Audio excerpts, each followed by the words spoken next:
A serial entrepreneur. Our guest today is Hugo Richard. He has been involved in many different projects over the past 4 years in France, the UK and Australia, all of which use artificial intelligence. Being dyslexic and dysgraphic himself, he knows a lot about the struggles of learning disabilities. If you haven't guessed already, today's topic is on artificial intelligence, also known as AI. And I have to tell you a little secret. When I first heard the term AI, I thought we were talking about aliens. I soon came to realise that this wasn't the case. Today's topic has fascinated me for a number of reasons. How AI uses robots, not aliens, to change the world, and how this change is being led by some amazing, talented people who happen to have dyslexia. In the near future, the OECD anticipates that 14% of jobs are likely to become fully automated through artificial intelligence. Hugo and his team at Dystech are doing just that using AI to screen for dyslexia. Their work in AI is coming straight out of rural Victoria in the beautiful Gippsland.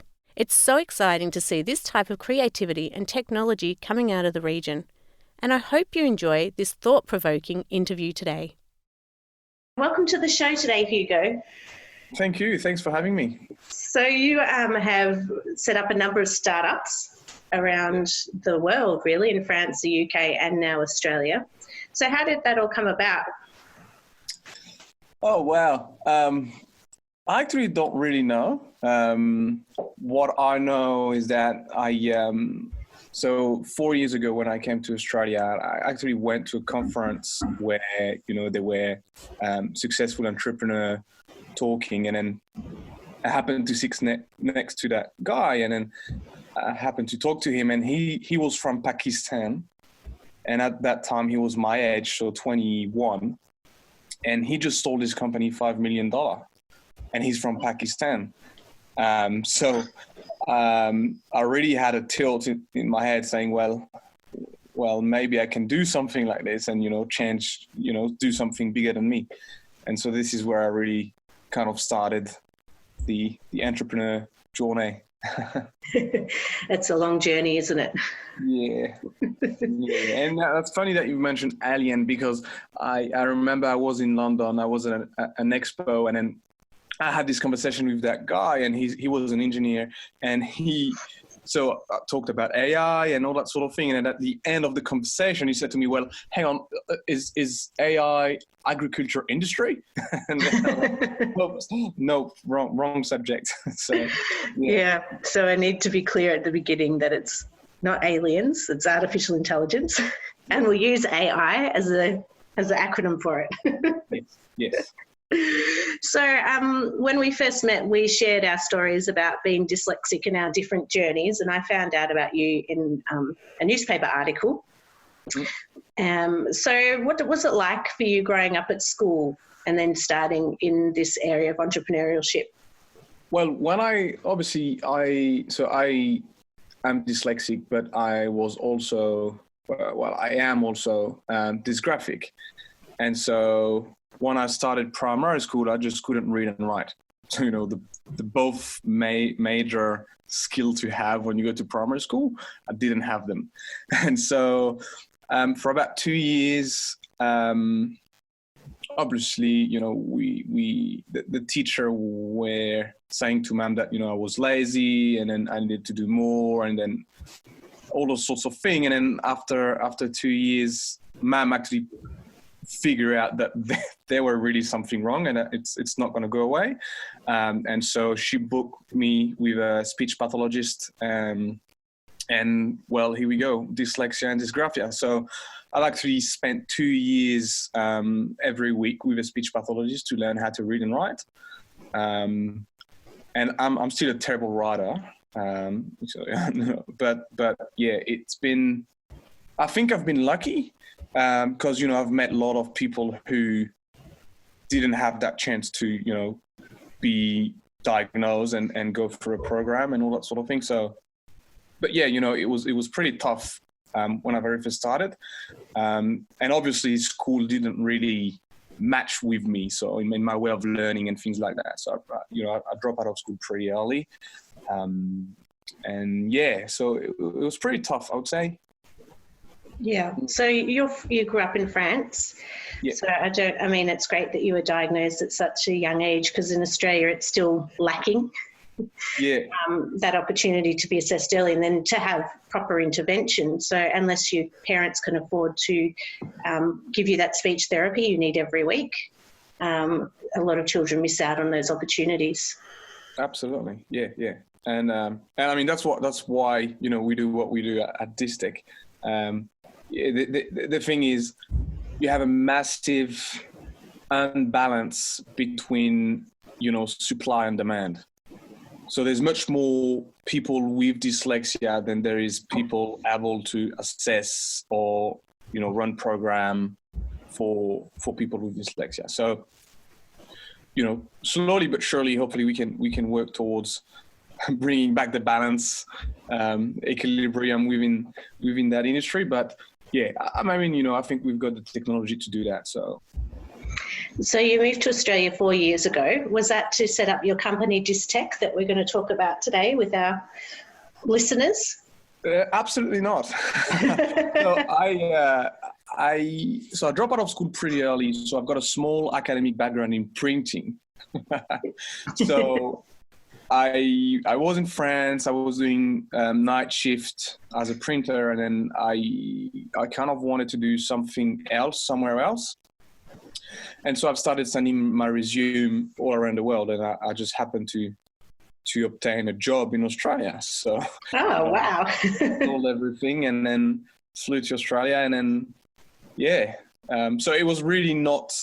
I wasn't really in the entrepreneur activities that I am now at the time. I was really much just work and just basic work and trying to figure out really what I want to do with my life. But yeah, the main cause was just work, really. Work, yeah. It's amazing what the dyslexic journey takes you on once you start it, and the amount of amazing people you meet once you decide that that's a space you want to work in. And it's interesting because when I read your article, I was quite skeptical of artificial intelligence being able to screen or assess someone that has dyslexia, which was my curiosity led me to talk to you, actually, because I was very skeptical of how you could actually do that. And it's been great to learn a lot about it, because I feel that there'd be quite a lot of resistance to this type of technology supporting young people with dyslexia. So can you explain to us a little bit about how artificial intelligence works within your organisation and what you've developed with your app? Sure. And that's a good point, because we've got a big challenge between there's dyslexia, which is very complex, but we've also got AI, which is also very complex, and the challenge is how do we actually get this and explain this in simple word how it could work. So artificial intelligence is basically it's a scientific field, and it's hard science, which means it's basically math and equation and calculation, and within this field, there is a subfield of AI which is called machine learning, which is what we're actually using. And so, just to put you in context, with machine learning, we can, for example, as we speak, we can take a photo of your skin and diagnose whether or not you have skin cancer with higher accuracy than human diagnosis. So that's what we are able to do with such a technology. And so we've got a fair amount of expertise in this, and basically we thought about, we could apply this to dyslexia. And so the way that it works is like if you were to build an algorithm to recognize apple on an image, for example, what you'll do is you'll actually build up two data sets. So one data set will be of, thousands of or millions of images which contain an apple. And the other data set would be millions of images of everything but an apple. And what you can do is you can actually train what we call a neural network, which is just a big complex algorithm to learn the differences between what is an apple and what isn't. So really, it's training a machine to predict based on observation. And so at the end, what you have is you have a model which, when you feed it an image, it will tell you whether or not there's an apple. And so basically what we do at Dystech, we do exactly the same thing. We are currently working with teacher and speech pathologists to collect audio recording from children which has already been diagnosed with dyslexia, but also from children who, we are pretty sure that they don't have dyslexia based on their reading level. And so we're building those two data sets, and we are actually architecturing a model which with enough data we'll be able to, by just listening to an audio recording, tell whether or not there's a high chance of dyslexia. That's pretty much how it will work.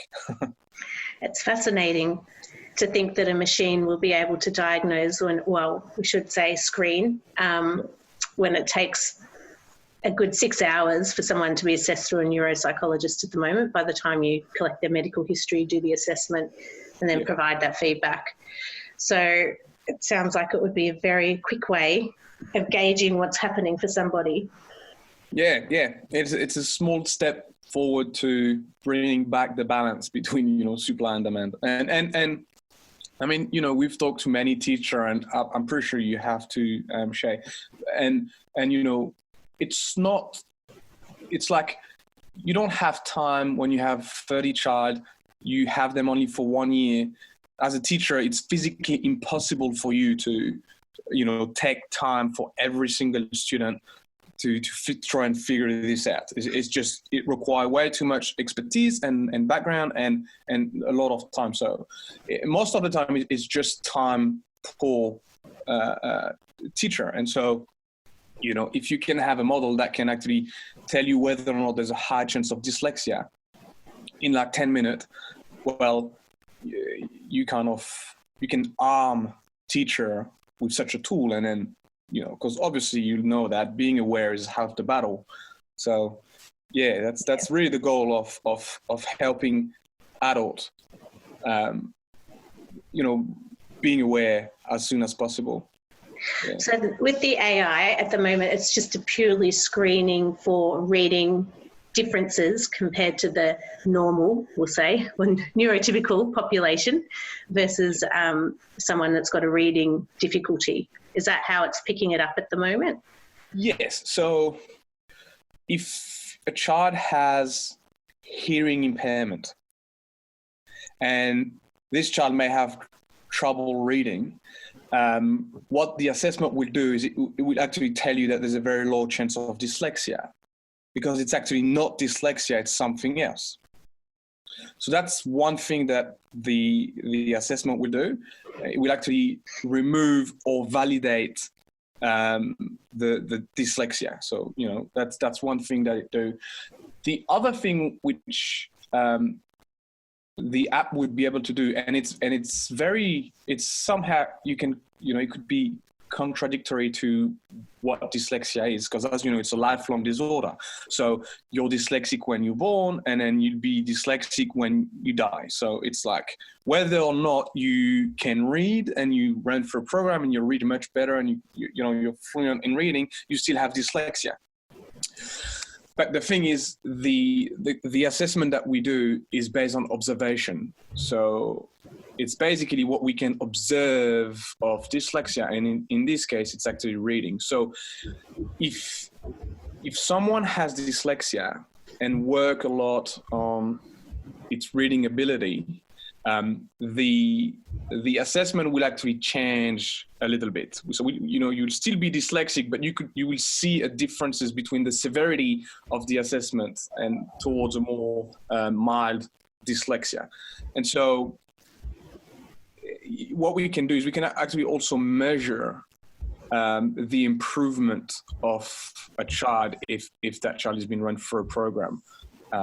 But look, this is again, there's a lot of work that we're currently doing on that. There's a lot of research and trying to figure out really much how all of this would work.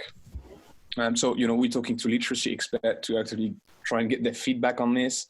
But the main medium to long term for us is really to build an assessment where you can assess dyslexia before the age of reading.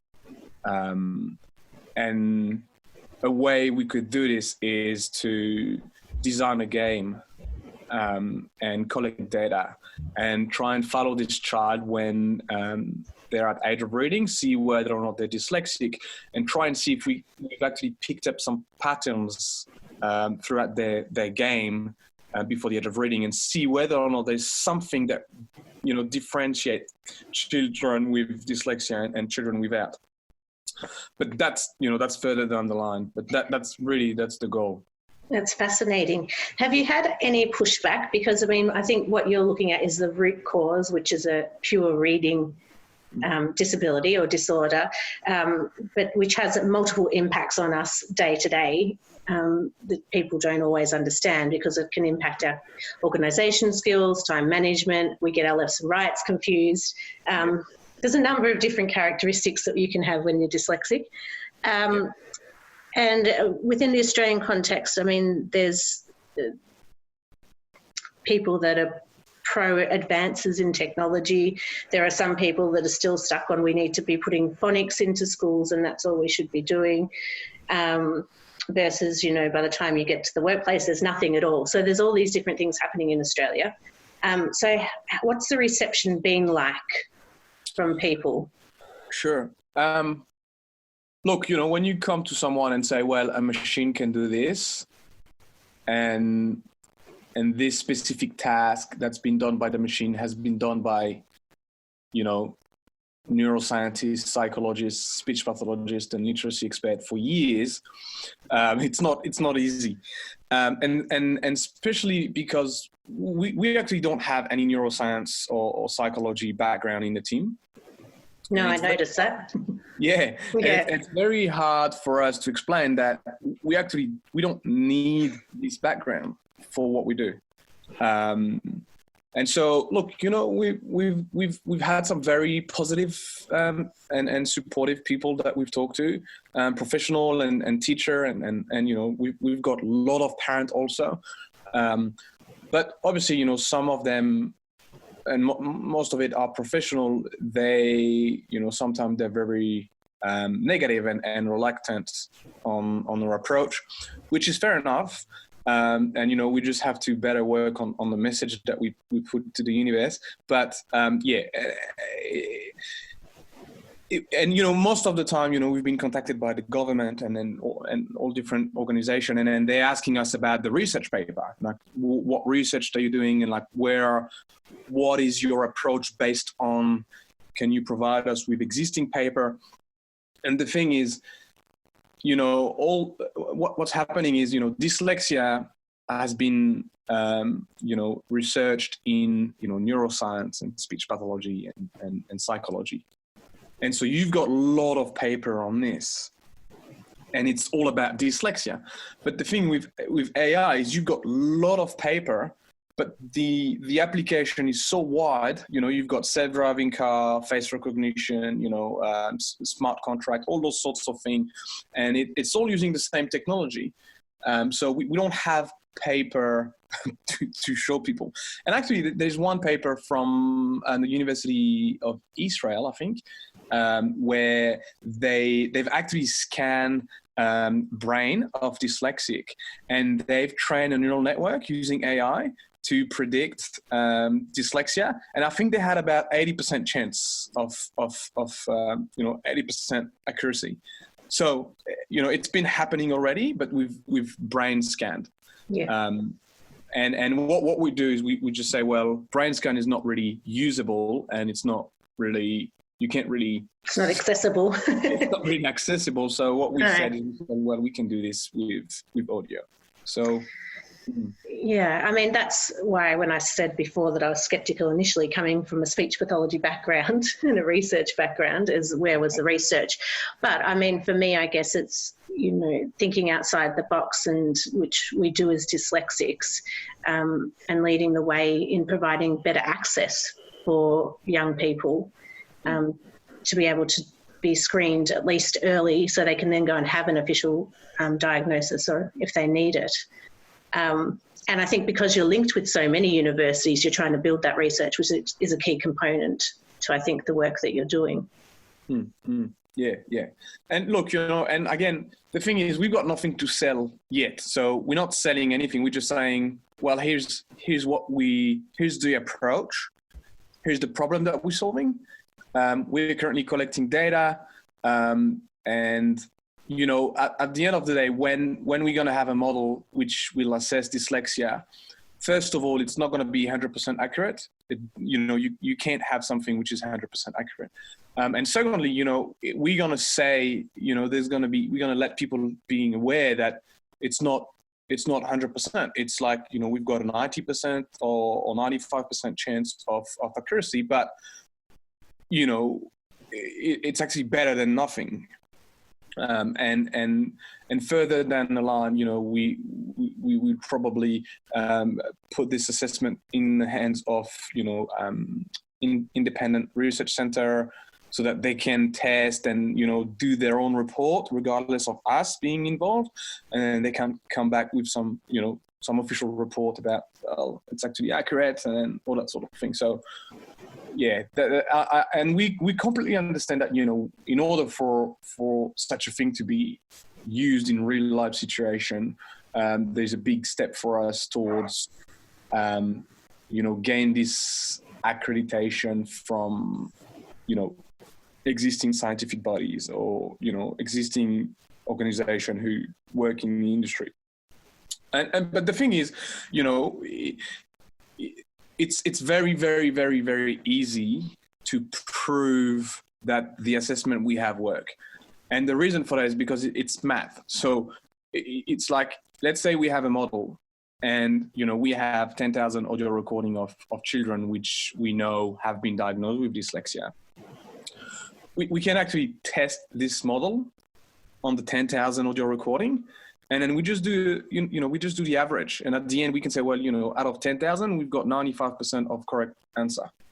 So it's like, we can literally benchmark and prove the accuracy of the model in 2-3 days easily. So, yeah.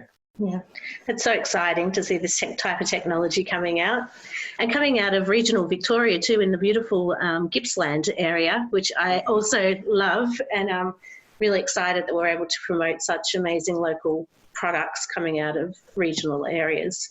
How did you end up down in Gippsland? Work. So you moved from France to Gippsland, did you? Yes. Wow. Yes. And so, I mean, look, there's not a big tech community because, we're a tech company. So like really we geek. So we're trying to figure out how to talk education, but really we're really much computer scientists and tech people. So the community is not huge in Gippsland, in the tech industry. But what's interesting is that we actually managed to talk to local government. We managed to talk to local school. And look, it's been like the return we've got is so positive. I mean, we've been lucky we've had the ABC radio. We went on an interview with them. We've been lucky enough to go on Win TV. And so there's this whole sort of positiveness vibe in the region about what we do, when we talk to people and things like that. So it's surprisingly positive, and people are actually very open to it. So, and I guess coming out of a regional centre, people are looking for innovation and new things to promote. So it's sometimes a bit easier to get that publicity and ability to talk about your work versus if you're in Melbourne when there's numerous tech companies all trying to do similar things. So I think that's a real strength of living in rural area and being able to work out of a regional hub like Gippsland.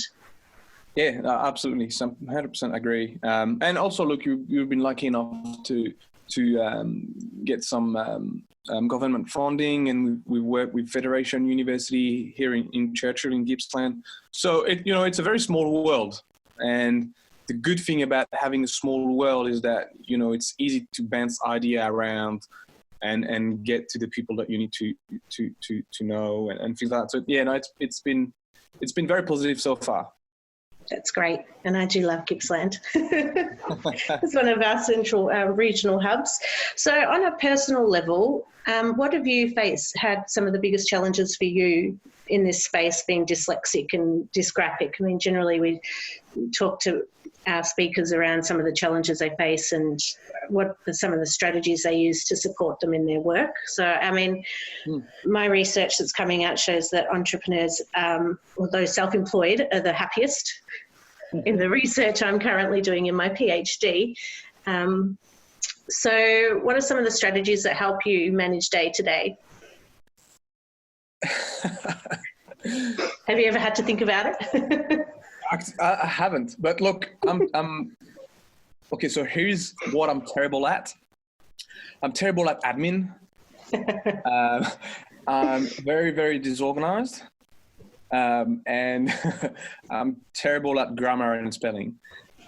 So one strategy that I'm using for grammar and spelling is I'm using this thing called Grammarly, which literally changed my life on I'm about to write this email to, those potential people to work with.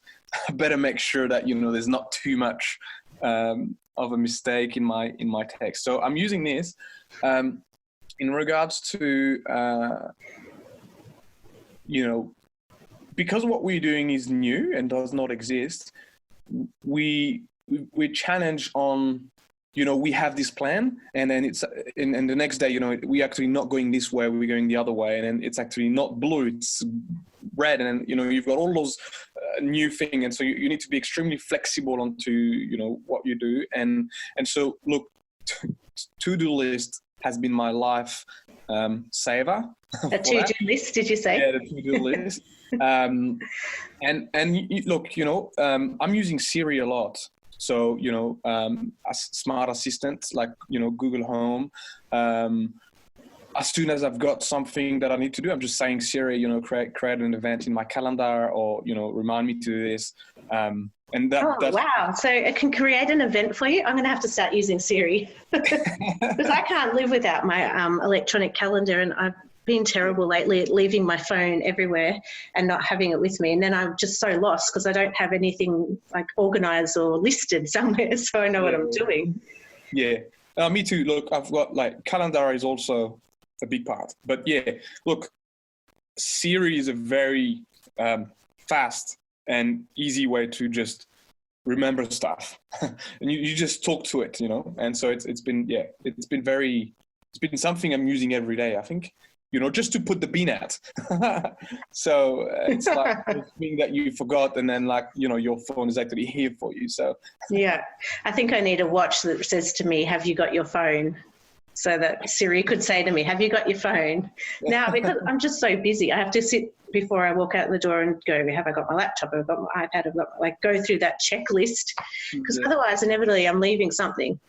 Yeah, absolutely. And look, it's the same for us. We've got, we had very, very high interest in the past couple of months, and we had so many people contacting us, and literally, hundreds of emails. And then so we were underpowered to reply to all of those emails in a timely manner. So, you had to triage and say, okay, I didn't reply to him and her, and then, and all those sort of thing. And it's been very, to be honest, it's been very challenging. Because, you have multiple conversation with different, people or organization, and it's you need to keep it in order. So CRM is key, customer relationship management. Yeah. But yeah, I think, look, technology is actually the solution. I mean, it's been a big solution. We're using Google Calendar, we're using Siri. Google Maps. Google Maps, absolutely. Look, it made it so much easy for us dyslexic with having a phone in our hand. We empower us with all sorts of skills. Yeah, it makes me a bit sad for generations prior to us that haven't had that access, because I know for me, I certainly wouldn't be where I am without technology, and really just navigating day to day is really hard. So it's, sad to think that people didn't get those opportunities that we're so lucky to have now. Absolutely. Yeah. And it's just going to keep going further and further. I think it's great, but there's also some downside. But as long as all those technology are made with hopefully good intention, it will help much more. And it's same in I think same in the education industry. Education has been the same for years now, where the only medium of learning is reading and writing, but now you can see all those like massive online courses where it's just a video, and then you get your lesson by video and all sorts of things. So I mean, I've been learning everything I know about entrepreneurship, business, economy, AI, all that sort of thing, just on YouTube.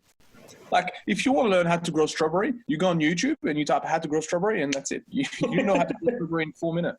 It's like I asked my dad things. He says, Shay, just go and Google it. I'm like, Dad, you don't even know how to use Google yourself.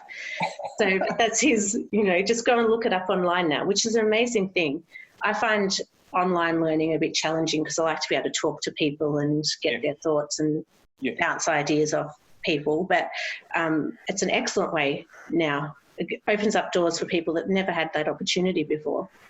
Oh, so much. And the thing is, it's like, so school is education for the mass. YouTube is personalized education. Like, I want to learn something, I type the subject in, I'm tired of learning it, I press pause. It's like, I do it my way, So it's highly personalized education. Now, obviously you'd have to make sure that you'd have to be, there's some risk in that, where if you don't have too much critical thinking, you may end up listening to some wrong information, which are very misleading. But, I think school should teach children with very high critical thinking and being able to actually check the sources, ask questions about what you hear, and try and figure out if it's true. And then, YouTube is the best place on earth. I mean, you can learn anything you want. That's right. That's what I used to work with my students and say, don't just look at Wikipedia. You need to go to other things as well. It's not all true on Wikipedia. Absolutely, yeah. So what do you hope to see change in the next 5 years around dyslexia and the work you're doing in technology? Oh, very easy. Oh, good. I want every single school on earth to be able to assess the risk of dyslexia on every children. That's one. Secondly, I really want to be able to, well, hopefully, if we've proven to be successful, which I'm pretty sure we will, we really want to also be able to measure, program. And if we have a good measuring tool, we will be able to measure program and rate them, on say, well, this technique is actually working a lot, and this one may not be as great as the other one. But yeah, really awareness would be key. I really think that, it's the first step. Like, you have to start by being aware. There is no point finding the best solution if no one can be aware in very short amount of time for very little money. So, being aware is the first step. I completely agree, and that's the first part of really how the foundation started, was trying to raise that awareness. I mean, there's no point providing assessment services or running training if people actually aren't aware of the problem and want to engage with you in the first place. Yeah. So, I mean, that's one of our biggest areas that we focus on, and podcast is one of those ways to help raise that awareness. Absolutely. And, talking about what you guys are doing at Dear Dyslexic, I think it's fantastic. And that made me think we've presented Dystech to a business meeting in Gippsland to business owner. And then, we were telling what we were doing. And then there were that guy, he owned a plumbing company, and he had an apprentice.